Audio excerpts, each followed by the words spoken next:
प्रणाम। रुआ देख रहल बानी भोजपुरी ताजा खबर। आज हमारा साथ मौजूद बानी भोजपुरी के बहुत ही प्रख्यात गीतकार व गायक शैलेश राज यादव जी। उनका के झुमका मशहूर जेकरा के प्रमोद प्रेमी जी गइले बानी। बहुत ब्लास्ट गाना बा, बहुत मार्केट में गाना बाज रहल बा। त आई यहाँ से मिला तनी, यहाँ से पूछे के चाहतनी कि गाना कैसे रुआ बनेनी, कैसे लिखनी। शैलेश जी स्वागत बा भोजपुरी ताजा खबर में। नमस्कार, प्रणाम, आपको स्वागत बाटे। और भोजपुरी ताजा खबर देखे वाले जितना भी श्रोता बड़े आप सबके भी नमस्कार प्रणाम बा। दुमका के झुमका मशहूर बड़े भैया प्रमोद प्रेमी जी गौले बनी ये गाना के। साफ सुथरा गाना भाई, बिल्कुल। एगो और चीज बा कि हम पहले अश्लील लिखत रहनी, एमे झूठ बात नहीं है, ई सच्चाई बात बा कि हम पहले अश्लील लिखत रहनी। हमार पहला कलम से गीत भइल हिट भइल चुआ पानी ठोपे ठोपरे के गइले रही गाना और छुआ पानी ठोपे ठोपरे अश्लील गाना। एगो हमरे बलियापुर क्षेत्र के लड़का बा प्रदीप जहरीला, उहे लड़का गीत गौले रहे। लेकिन ई चोरी के परंपरा आज से लेके चलो जी, चोरी के परंपरा ढेर दिन से चलता। उहो गीत उठा के लोग कोई जना गाते रहे। माननीय श्रीमान गुरु रंगीला जी गौनी, अच्छा, परवीन सम्राट जी गौनी, अनेकों कलाकार उठा के गीत के गौले। हमारे जैसे कोई गो गीत चोरी भइल बा। अच्छा, तो गजेंद्र शर्मा जी वो गायक बनी, कॉमेडी स्टार, वहां से वो गीत गौले बनी, कौन के गाना हिट कइले बा। अच्छा, ये सब चीज के चलते उ सब गौले बनी। देखी जितना ई लोग रो मीडिया ले बनी, माइक लेके लोग चिल्लाता, अश्लील पर रोक लगाइए, अश्लील पर रोक लगाइए।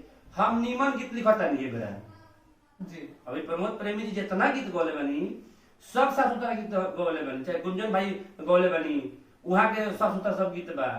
तो अभी टुनटुन भी गौले सब साफ सुथरा गीत बा, दो अर्थी गीत बा, पर्दा में गीत बा। आज एगो गाना हमारा दुमका के झुमका मशहूर रिलीज भइल बा। एक दिन में 3 लाख व्यूज गइल बा। अच्छा अच्छा, ठीक। तो अब एकरा के अश्लीलता पर रोक कहल जाओ तो अश्लीलता के बढ़ावा कहल जाओ। हम ढेर सारा गीत लिखले बनी अश्लील, हम ही नहीं कहते कि हम दूध को धोल बनी, लेकिन छोड़ देले रहनी हो। ऐसे कि भाई अश्लीलता के सब लोग विरोध करे लागल तो हमने छोड़ा भाई। सब लोग जब ईमन बना था तो हम खराब बने काहे नहीं। अश्लीले गाना अब चला था मार्केट में। रहुआ अपना साफ सुथरा गाना लिखने एक दिन में 3 लाख गइल व्यू। तो अश्लील गाना रहुआ लिखले रहती तो मिलियन क्रॉस कर 3 दिन। सुनिए सुनिए, हेलो एक्सक्यूज मी, तो हम लिखेंगे हम बाजार खराब करो, दुकान हम खराब करो अपन। हम नीमन लिखत बनी, दुमका के झुमका मशहूर प्रमोद भैया गौले बनी। इतना बढ़िया गीत बा, साफ सुथरा, घर घर में माता बहन सब लोग पूरा परिवार बैठ के सुन सकत है गाना के। हां, गाना तो बहुत अच्छा बा, लेकिन वो गाना के व्यूज नहीं थे। आज अश्लील गीत गाई रहुआ। अभी रहुआ कहता नहीं कि हमहू अश्लील गाना लिखले बने। ई रहुआ अश्लील गाना काहे लिखनी आ काहे लिखे के चाहता नहीं फिर? तो लिखब ना भाई। अब जस्ट जाम गावता, हरे राम राम राम हरे हरे, हरे कृष्ण कृष्ण कृष्ण हरे हरे। ओकरा देही पर बस्तर देखब रहुआ, ओकरा कर बस्तर नहीं खे। त्रिलोकी भगवान के काथा में एगो 60 रुपया गामछा मिलल बा, ठीक बा। आ 100 रुपया मीटर कपड़ा सिवा के पहनता रहे। ओकर रेट 5000 से बेसी ना भइल।